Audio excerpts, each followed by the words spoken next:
hovorí písmo, Kristus príde z Dávidovho potomstva, z mestečka Betlehem, odkiaľ bol Dávid. A tak nastala pre ňo v zástupe roztržka. Niektorí z nich chceli ho aj chytiť, ale nik nepoložil na ne ruky. Sluhovia sa vrátili k veľkňazom a farizejom a oni sa ich pýtali, prečo ste ho nepriviedli. Sluhovia odpovedali, nikdy tak človek nehovoril. Farizei im vraveli, aj vy ste sa dali zviesť. Bari uveril v neho niektorých z popredných mužov alebo farizejov. A tento zástup, ktorý nepozná zákon, je prekliatý. Jeden z nich, Nikodem, ten, čo v noci prišiel k Ježišovi, im povedal, odsúdi náš zákon človeka prv, ako by ho vypočul a zistil, čo urobil. Odvrávali mu, nie si aj ty z Galilei, skúmaj a uvidíš, že z Galilei prorok nepovstane. A Ježiš im zasa povedal, ja som svetlo sveta, kto mňa nasleduje, nebude chodiť vo tmách, ale bude mať svetlo života.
Ktoré mali veľmi hlbokú tematiku práve vody.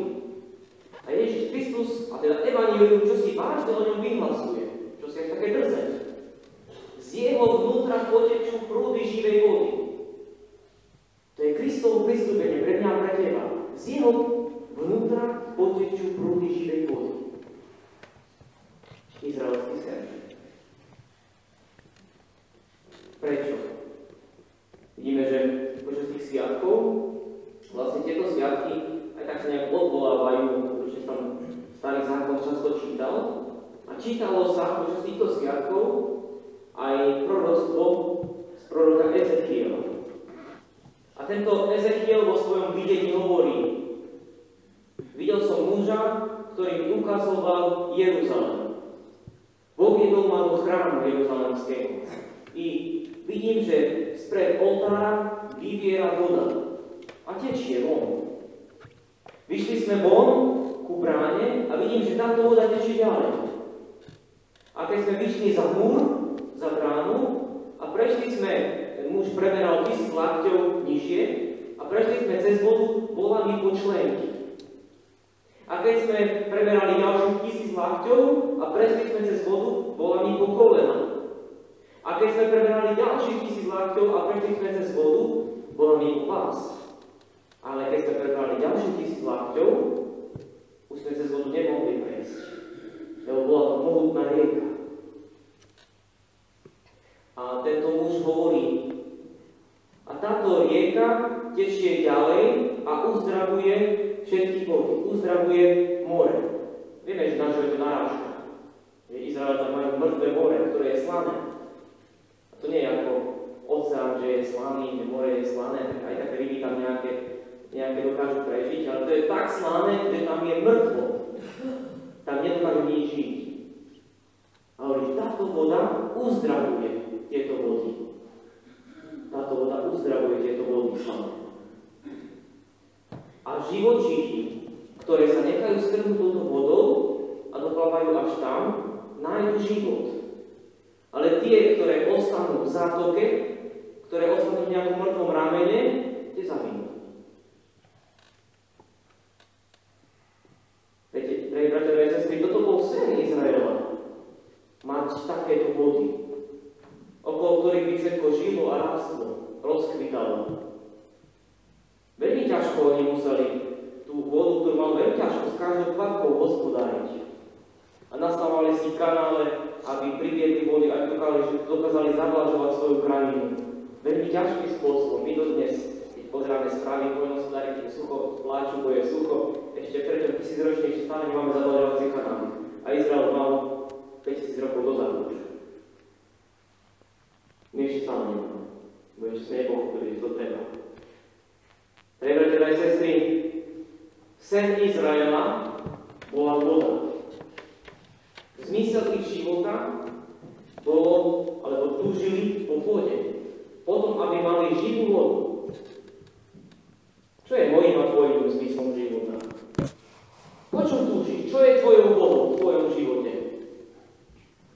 Čo je tvojou vodou v tvojom živote? Čo hľadáš? Aký je zmysel tvojho života? Bratia a sestry, hľadajme túto odpoveď. Na to sme tu na svete. A my sme toto hľadali. Celý život máme toto hľadať. Aký je zmysel môjho života, mojej existencie? Čo hľadám vo svojom živote? Po čom túžim?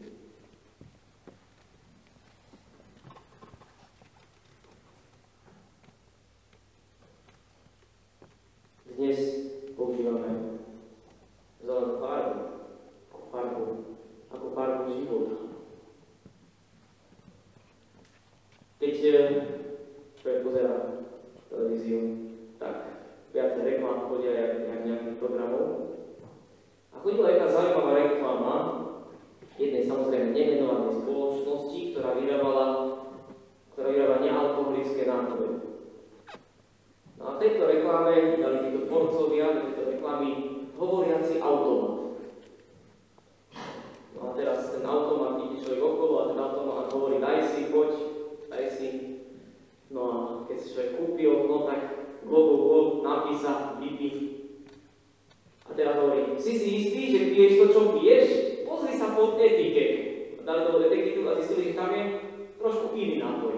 Čo si iné trošku. Boli z toho prekvapení všetci. Bratia a sestry, dávajte si pozor na to, čo pijeme. Či pijeme to, čo nám automat z tohto sveta ponúka, ale aby sme potom nakoniec na tom zúčtovaní neboli prekvapení, čo sme to pili a kde nás to doviedlo, kam to doviedlo náš život. Bo ja viem piť vodu z automatu, ktorú nám tento svet ponúka, kto vie, ako to s nami skončí? Kto vie, čo je pod tou krásnou nálepkou, pod tou etiketou, ktorú on ohlasuje, že aké to je všetko pekné, krásne. Dajme si pozor na to, čo pijeme. Ježiš Kristus nám ponúka živú vodu. On nám ponúka svojho Svätého Ducha. A hovorí, že kto bude piť z tohto ducha, ten bude žiť. Ten bude žiť. Pre bratia a sestry,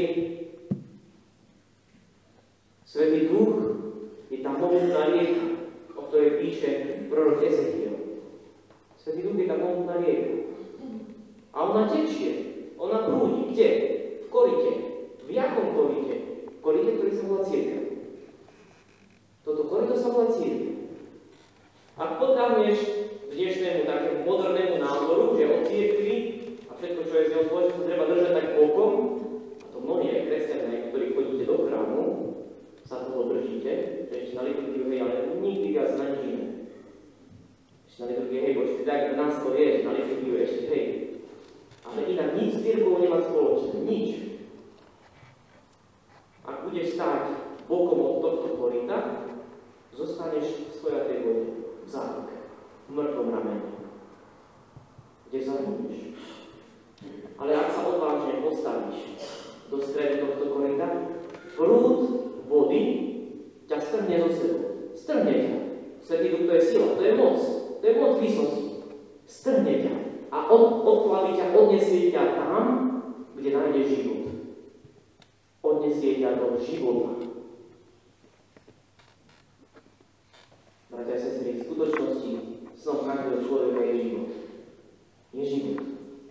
Všetci túžime žiť. Všetci chceme žiť. Túžime žiť večne. Toto je našim snom. Nechajme sa strhnúť prúdom. Prosme Ježiša Krista, aby zostúpil na nás Svätý Duch, aby nám daroval. Pretože ak budeme mať Svätého Ducha, ak sa ním necháme strhnúť, budeme žiť. Budeme žiť. Budeme sa plaviť do večného života. Amen. Sláva Ježišu Kristu.